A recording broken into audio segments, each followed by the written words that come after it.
Dear students, Assalamu alaikum and welcome to Plant Physiology course. This particular video is an introduction to the course, and in the next series of videos we are going to discuss inshallah plant physiology.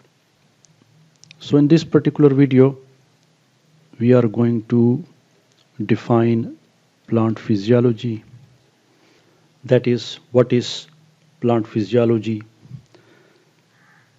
its definition, and where did this word come from, the physiology, and who is this course for, or the targeted audience of the course, and the contents of the whole course.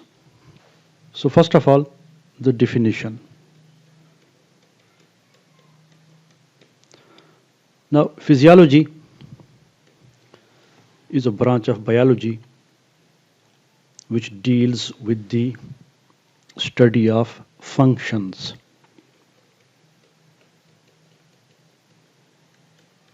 Functions of organs. So this study can be, the study of functions can be organs, tissues, cells, and of course even molecules, or if we combine all this, then the whole organism itself.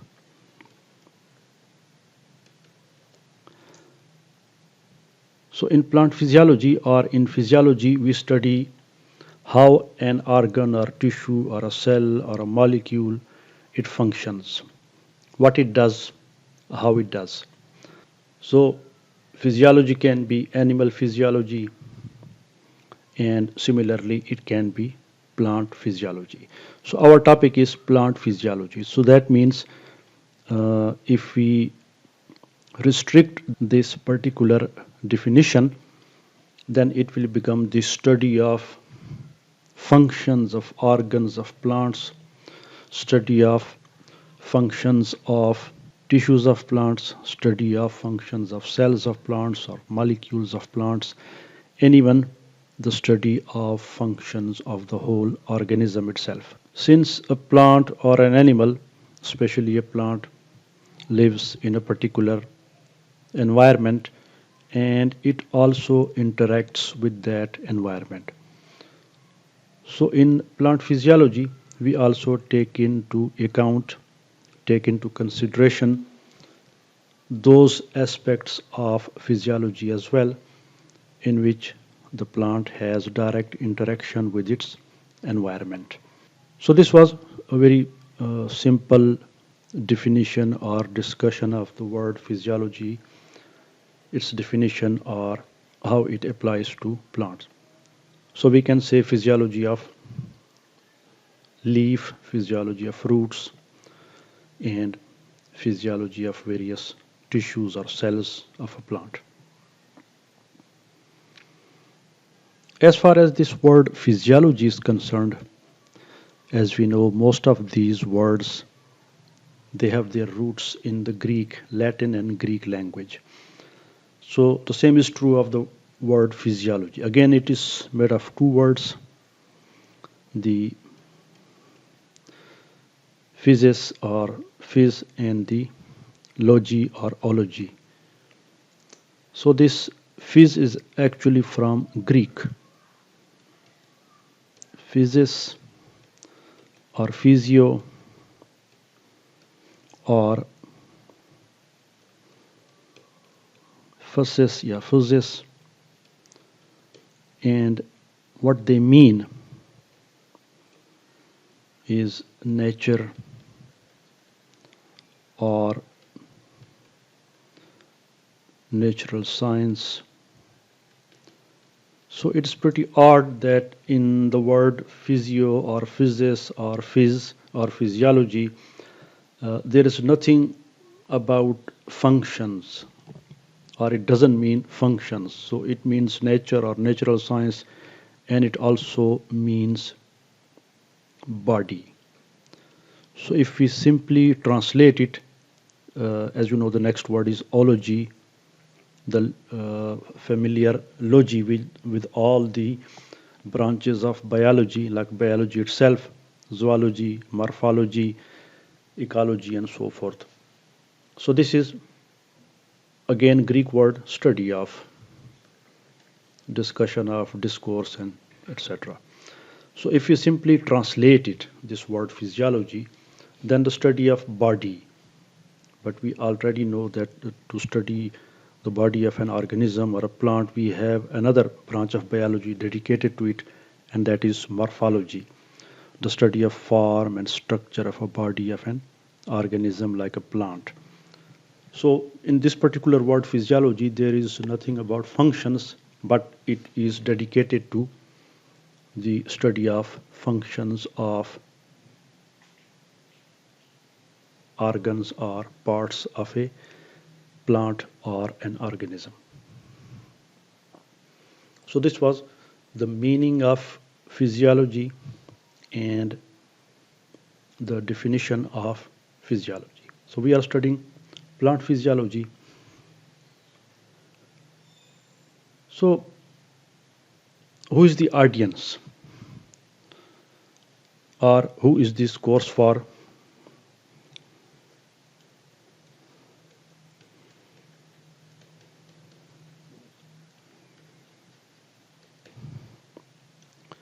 So first of all, the targeted audience or the students for whom this particular course is being prepared or recorded, they are students of fourth semester of BS Botany. Students who are doing BS in the subject of botany in our area, and those students who are in the fourth semester. So plant physiology is one of their course included in the curriculum of fourth semester.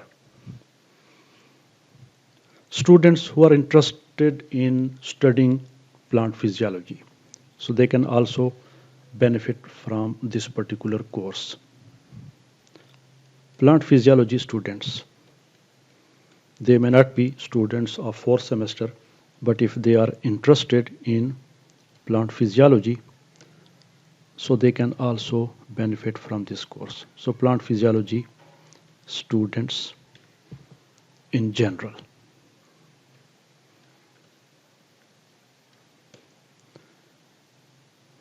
And at last but not the least, students or instructors, teachers who are interested in basic to intermediate plant physiology. So they can also take this course and hopefully they will benefit from it. So it can be anyone, as I said, teachers, instructors, students who want to learn basic or intermediate plant physiology. So as far as I just said, these two words, they give you or tell you the scope of this course. Plant physiology is a broad subject and there is a whole lot to it, and it can be divided into several branches and so forth. But this particular course about plant physiology, and as I said earlier, it is basic to intermediate. So some topics are discussed in a basic way, and there are other intermediate topics for which you must have some background about plant physiology. So we will not be discussing advanced topics in plant physiology or detailed studies of the topics that we are going to study, only basic to intermediate. So this is the scope of our course. And finally, what's included?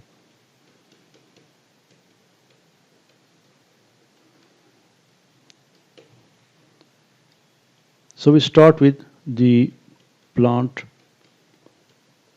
and water relations. And we are going to discuss topics like osmosis, water potential, and other terms related to water potential, how plant absorbs water and it is translocated, and something about the stomata. So in this particular topic,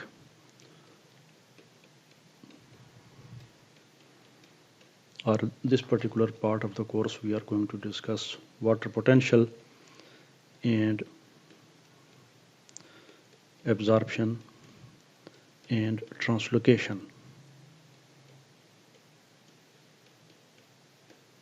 Translocation of water.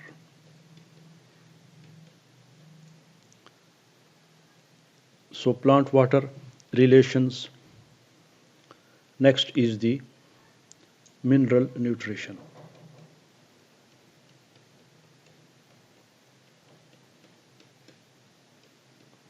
So as far as the mineral nutrition, we are going to consider soil as a source of minerals, the absorption of minerals, active and passive.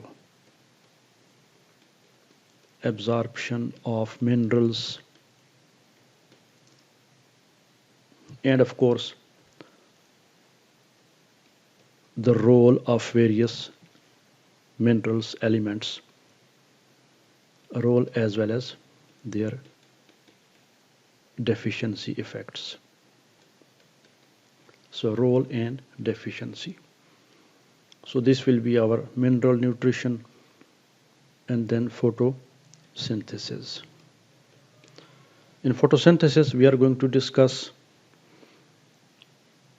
the light and dark reaction in reasonable detail, like electron transport in light reactions, the photophosphorylation or photophosphorylation, the dark reaction Calvin cycle, C3 and C4 plants, and various factors that affect photosynthesis. So this will be our photosynthesis. And next it is respiration. And again in respiration, our main focus will be on aerobic respiration. So glycolysis, Krebs cycle, and electron transport chain or electron transport system. And we shall also discuss anaerobic respiration as well, and few other small or minor topics. Then it will be the discussion of growth. We are going to discuss in a very basic way the 5 major plant hormones: auxins, gibberellins, cytokinins, abscisic acid, and ethylene. So growth in terms of growth hormones and the 5 hormones that I have just told you, and also an introduction to tissue culture. Next, we will be discussing photoperiodism. So a brief history of photoperiodism, long day, short day plants, and how they become short day or long day plants, the critical day length, phytochromes, and so forth. So they will be discussed in the photoperiodism. Next will be dormancy.